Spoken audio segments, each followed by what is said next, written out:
성경 말씀 갈라디아서 2장 7절 8절입니다.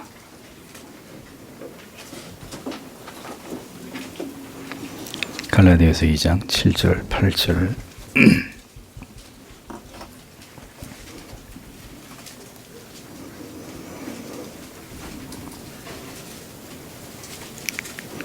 같이 읽겠습니다. 도리어 내가 무할레자에게 복음을 전함을 맡기를 베드로가 할례자에게 맡음과 같이 한 것을 보고 베드로에게 역사하사 그를 할례자의 사도로 삼으시니가 또한 내게 역사하사 나를 이방인에게 사도로 삼으셨느니라. 아멘. 하나님께서 우리를 그리스도의 회에 들이셔서 그 속에서 지키시는 외적인 수단 혹은 목표입니다. 로마 관구의 수익은 지난주에 이어서 계속 14항, 15항 생각해 보겠습니다. 베드로의 로마 거주는 근거가 없고 바울의 거주가 분명히 드러남. 자, 그렇다면 카톨릭의 주장대로 과연 베드로가 로마 교회를 다스렸다는 근거가 그래서 로마의 그 수익권을 주장하는 그 근거가 성경에 드러나 있는지를 확인해 볼 필요가 있다는 거죠. 유대인 역사가 유세비우스는 베드로가 로마에서 25년을 있었다고 기록을 합니다. 그런데 성경에 따르면 그 가능성이 희박하다는 거죠.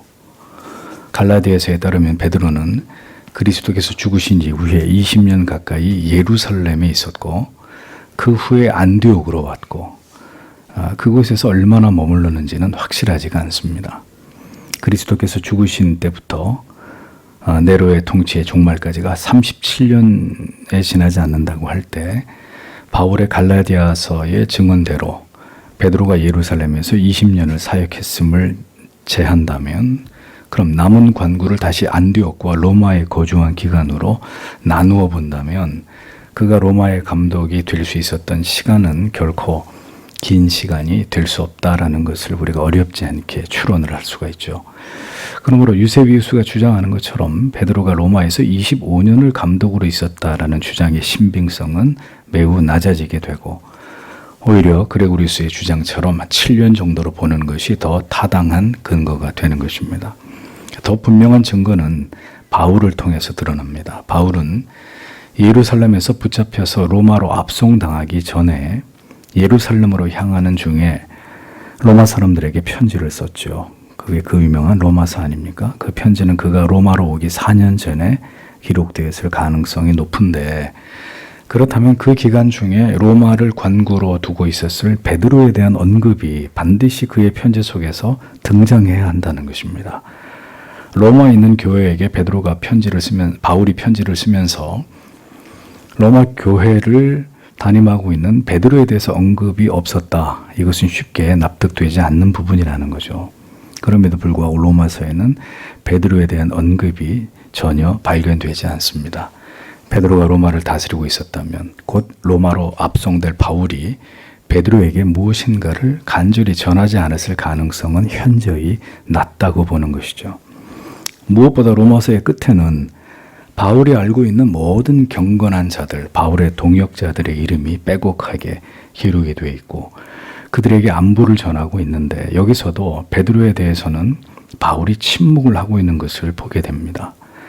베드로가 로마의 영적인 수장이었다면 베드로를 언급하지 않고 지나간다는 것은 쉬이 납득이 되지 않는 점이죠.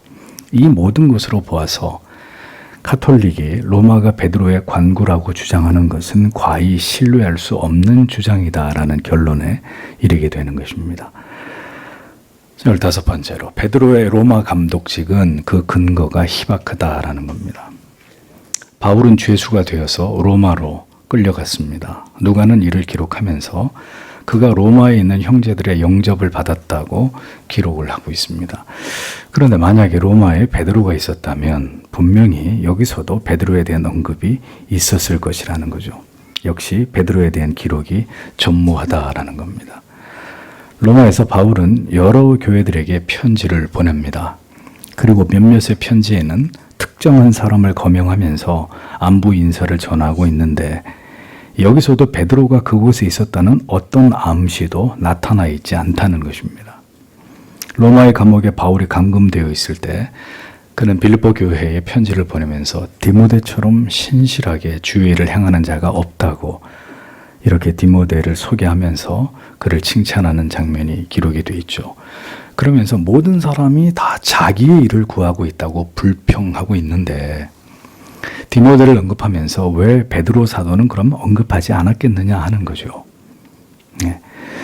또 이번에는 베드로에게 편지를 쓰면서 그가 법정에 섰을 때 함께 있었던 모든 자들이 다 그를 버렸다고 디모데에게 자신의 상황을 전했는데, 자 그러면 신실한 사도 베드로도 바울을 떠났다는 그런 이야기가 되지 않겠습니까? 네, 베드로가 당시 로마에 있었다면 베드로는 그럼 바울을 저버린 사람이 되고 마는 거죠. 이런 중대한 문제가 성경에 기록이 되어 있지 않다? 이것은 결코 납득될 수 없는 부분이라는 것입니다. 그렇기 때문에 베드로가 얼마나 로마의 관구를 다스렸는지는 따라서 성경에 정확하게 그 증거가 드러나고 있지 않음에도 불구하고 로마는 제1의 교회 수익권을 가지고 있는 지역이고 그곳에 베드로가 로마를 대표하는 그런 감독이었다라는 이런 주장은 가톨릭이 일방적으로 주장하는 전혀 성경의 그 근거를 확고히 할 수 없는 그런 주장이 지나지 않다는 것입니다. 그러니까 무엇보다 그러면 누가 베드로의 계승자였는지를 주목할 필요가 있는데 이에 대해서도 주장이 나뉘고 있는 것을 볼 수 있습니다. 어떤 이들은 리누스라고 하고 어떤 이들은 클레멘트 주교라고도 주장을 합니다. 고대 많은 저술가들은 단지 베드로가 로마에서 죽었다는 기록을 남겨놓고 있는데 그가 로마의 감독이었고 그곳에서 오랜 세월 로마 교회를 다스렸는지에 대해서는 도저히 이것을 신뢰하기 어렵다는 것이 칼빈의 주장입니다. 우리가 알고 있는 상식은 베드로의 사도직은 유대인들을 위한 것이었습니다. 바울의 사도직은 분명 이방인을 위한 것이었습니다. 그래서 방금 읽은 내용 갈라디아서 2장 7절 8절도 바로 이것을 증명하고 있는 말씀이죠. 그러므로 이러한 말씀에 근거한다면 로마의 사역의 주 무대는 베드로보다는 바울이다라는 것에 더 많은 성경적 근거가 나타난다는 거죠. 로마에서의 사역은 베드로가 아닌 바울에게 더 집중되어야 마땅하다는 것입니다. 실제로 로마에 가면 로마의 유명한 철학자들을 기념해서 세운 전당, 그 건물에 여러 철학자들의 부조가 발견되는데 그 마지막 로마를 빛낸 고대의 철학인들 가운데 가장 마지막에 사도 바울이 조각되어 있는 것을 볼 수 있습니다. 베드로가 아니라. 우리는 베드로가 가톨릭의 초대 교황이라는 저들의 주장을 의심 없이 믿어왔습니다. 그러나 칼빈이 이렇게 변증을 하고 이것을 반박하고 있는 내용을 토대로 본다면 얼마나 이것이 그들이 주장하는 것의 신빙성의 근거가 희박한지를 단번에 알 수 있는 거죠. 과연 그들이 주장하는 것이 무엇이 진실인지 이쯤 되면 의심하지 않을 수 없는 이런 상황에 이르게 되는 것입니다. 다음으로 로마 교회가 칭송을 받았으나 전 교회에 대한 수익권은 없음. 16항에서 17항입니다. 초기 로마 교회의 위상이 어떠했느냐? 로마 교회는 교회의 모든 지체들이 이 땅에 있는 한 사람의 최고의 우두머리에 복종해야 교회의 하나됨이 유지될 수 있는데 그 수익권을 주님께서는 베드로에게 주셨고 그 이후에 그 권리가 계속 계승되어서 그 수익권이 마지막까지 로마 관구에 머물게 되었다. 이렇게 주장을 했단 말입니다. 그리고 이 일은 처음부터 그렇게 계속되어 왔다고 선언을 하고 있습니다. 그러나 우리가 지금까지 보았듯이 이 주장 역시 사실과 거리가 먼 것이죠. 고대의 저술가들은 로마 교회에 대한 존경의 태도를 가지고 있었던 것은 사실입니다. 그런데 칼빈에 의하면 그렇게 한 것에 대한 구체적 이유가 있다는 것을 알 수 있죠. 첫째로 로마 관구가 베드로의 사역으로 세워졌다는 사고가 이미 널리 유포되어 있었기 때문입니다. 그러나 우리가 앞에서 살펴본 바대로 베드로보다는 바울에 의해서 로마는 더 많은 복음의 영향을 받았다는 것을 알 수 있습니다. 성경의 기록도 이것을 방증하고 있죠. 둘째로 로마는 큰 제국의 수도로 로마의 시민들은 철학과 예술과 그 밖에 과학적인 기술에 있어서 그리고 교리에 대한 이해의 수준에 있어서 다른 지역의 사람들보다 월등했습니다. 이러한 로마의 명성과 로마에 주어진 하나님의 은총을 일방적으로 멸시하는 것 같은 이런 오해를 받지 않기 위해서는 고대 저술가 역시 로마 교회를 칭송할 수밖에 없었다는 것입니다. 셋째로 동방교회를 비롯해서 아프리카 교회들은 언제나 교리적 견해의 차이로 혼란과 대립이 끊이지 않았지만 비교적 로마는 상대적으로 조용했고 문제도 현저히 작았기 때문입니다. 지성이 매우 발달된 로마는 다른 지역에 비해서 무지로 인한 혼란이나 미혹이 현저히 적었기 때문에 이 모든 것이 로마 교회의 권위와 위상을 크게 높이는데 기여했기에 고대 저술가들은 한결같이 로마를 높이는 일을 주저하지 않은 것으로 그렇게 보인다는 것입니다. 이러한 배경 때문에 로마 교회의 수익권을 그들이 주장하는 것에 힘이 실리게 되었다고 칼빈은 부연 설명을 하고 있는 것입니다. 자, 7번째로 교부들은 로마 관구의 수익권에 대해서 몰랐다는 거죠. 자, 그렇다 하더라도 모든 교회의 수익권을 어떤 이유로든 로마에 부여하는 것은 전혀 타당한 주장이 될 수 없습니다. 과연 교회의 통일성이 그들이 말한 바대로 주장하는 것이 옳은지 고대의 저술가들은 어떻게 생각하는지를 살펴볼 필요가 있는 것입니다. 그래서 먼저 교부 제롬은 네포티아누스에게 보낸 편지에서 교회의 통일성의 여러 가지 신뢰들을 기술한 다음 마지막으로 교회의 성직 계급에 대해서 언급하는데 그가 말하기를 각 교회마다 그 교회의 감독이 있고 수속 장로가 있고 수속 집사가 있으며 각 교회의 질서가 다스리는 자들에 따라 좌우된다고 이렇게 말합니다. 이것이 로마의 한 교부의 분명한 입장이었던 거죠. 각 교회마다 모든 교회를 다스리는 한 사람의 강력한 수익권자가 있는 것이 아니라 각 교회마다 그 교회를 다스리는 감독, 수석 장로, 수석 집사, 교회를 다스리는 질서들에 의해서 이것이 좌우된다. 교부는 이미 그 시대에 그렇게 입장을 이야기했습니다. 분명 교회의 질서와 통일성을 말하고 있지만 한 사람이 모든 교회의 연합의 머리가 된다. 이렇게 주장한 바가 없다는 거죠.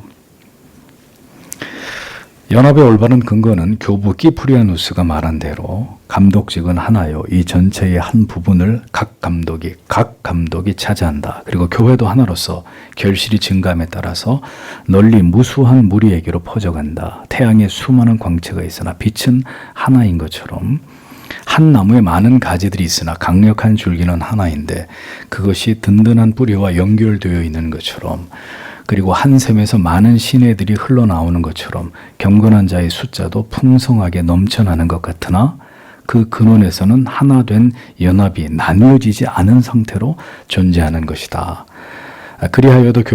그리하여 교회도 주님의 빛을 담뿍 받아서 그 광채를 온 땅에 비추지만 그러나 어느 곳이든 한 빛이 비춰지는 것이다. 또한 그 몸의 하나됨은 잘려지지도 않는다. 그 가지들을 온 땅에 퍼지게 하며 그 넘쳐 흐르는 시내들을 부어 내리지만 그 머리의 그 근원은 하나일 뿐이다. 교부 키프리아누스는 전 세계적인 감독직은 오직 그리스도에게만 속한 것이라고 말하고 그리스도께서 온 교회를 자기 밑에 두고 다스리는 것이다. 이렇게 설명하고 있습니다. 또한 이 머리 밑에서 감독의 직분을 수행하는 모든 사람들은 이 전체의 일부분을 차지할 뿐이다. 라고 교부들은 분명히 이런 입장을 밝혔다는 겁니다. 끊어지지 않고 계속되는 감독의 관구가 오직 그리스도의 손 안에 있고 각 감독이 자기에 맡은 일부분을 담당한다면 로마 관구의 수익권이 나아가서 모든 교회의 수익권이 어떻게 한 사람에게 존재한다는 것이 가당한 주장일 수 있겠습니까?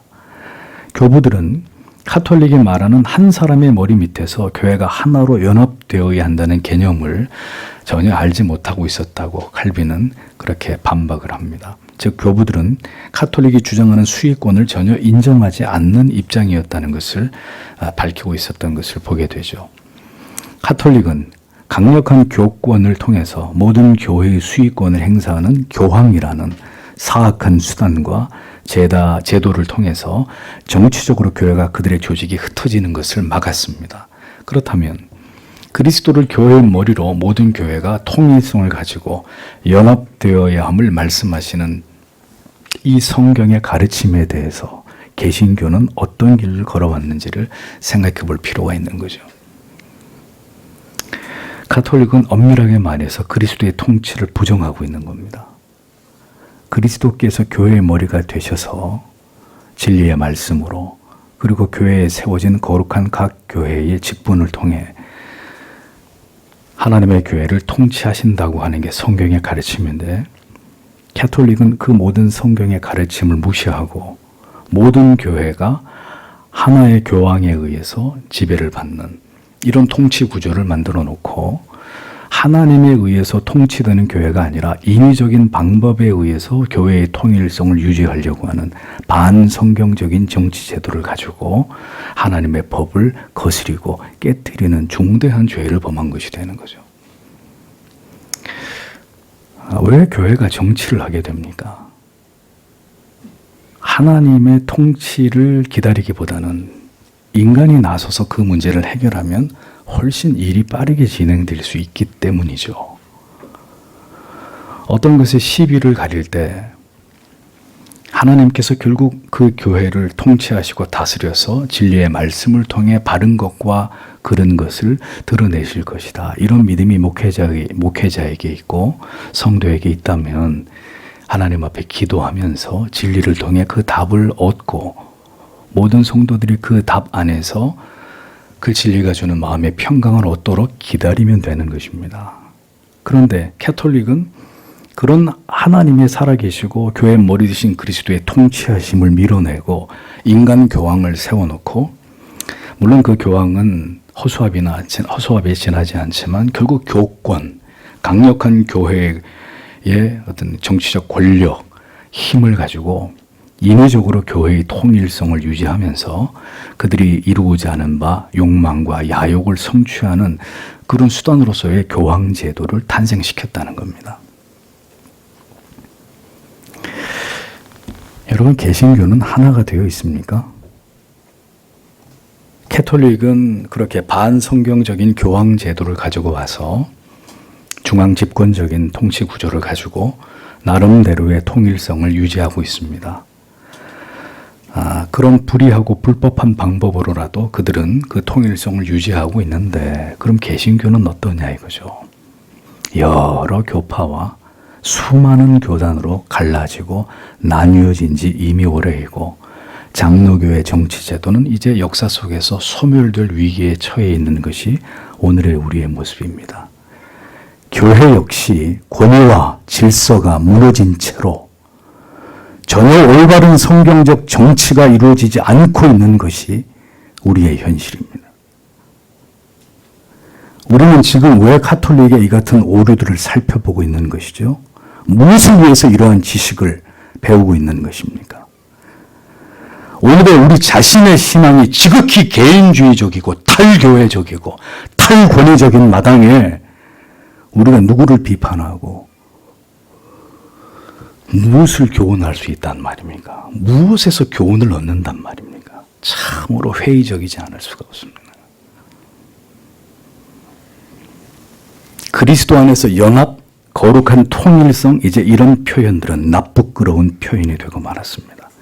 이렇게 쪼개어지고 분열되고 있는 오늘의 개신교와 교회들과 우리의 신앙의 모습들을 보라 이겁니다. 우리가 돌아가야 될 지점이 과연 어디인가요? 오늘도 표류하고 방황하고 있는 우리의 신앙은 무엇을 통해서 중심을 잡고 우리가 회귀해야 될 곳이 정확히 어딘지조차도 이제는 희미해지고 있는 현실 속에서 우리는 지금 살아가고 있습니다. 기독교 강요를 통한 칼빈의 가르침과 너무도 동떨어져 있는 이런 현대 교회의 심각한 온도 차이를 이 시대를 살아가고 있는 우리들은 도대체 어떻게 극복을 해나가야 되고 진정으로 주님이 원하시는 교회를 세울 수는 있을지에 대해서 우리는 이것을 깊이 고민해야 합니다. 이런 주제를 고민하는 목회자나 성도의 수가, 성도 여러분, 이 시대에 과연 얼마나 되겠습니까? 마지막 시대에 목회를 해야 하는 저로서는 어떤 희망도 보이지 않습니다. 어떤 희망도 보이지 않아요. 그저 우리 자신이 이 모든 진리와 교훈 앞에 부족함이 없기를, 하나님 앞에 부끄러움이 없기를 최선을 다해 노력할 따름입니다. 우리가 당면하는 이 신학적 산재한 과제들, 이것이 우리의 노력만으로 모두 극복될 수 있을지 전혀 알 수가 없습니다. 환난과 박해의 시기는 하루하루 우리에게 다가오고 있는데, 이 마지막 때에 길 잃은 교회와 성도들을 모두 주께서 긍휼히 여겨주시고 우리 영혼을 바른 길로 인도해 주시기만을 오늘도 간절히 기도할 따름입니다. 성도 여러분, 우리 자신만이라도 더 성경의 가르침에 충실하기 위해서 노력하셔야 합니다. 교회를 바꾸고 세상을 바꾸는 일은 우리의 일이 아닙니다. 그것은 이 암흑의 시대 속에서 주의 뜻이라면 주님께서 주님의 교회를 붙들고 하실 일입니다. 우리에게 믿음을 주셔서 부디 이 혼란의 시기를 진리 안에서 잘 지나가기를 기도하십시오. 이 시대의 경건한 교회와 성도들에게 부디 지혜와 믿음과 용기를 주시기를 우리는 오늘도 하나님 앞에서 기도해야 되리라고 믿습니다. 기도하겠습니다.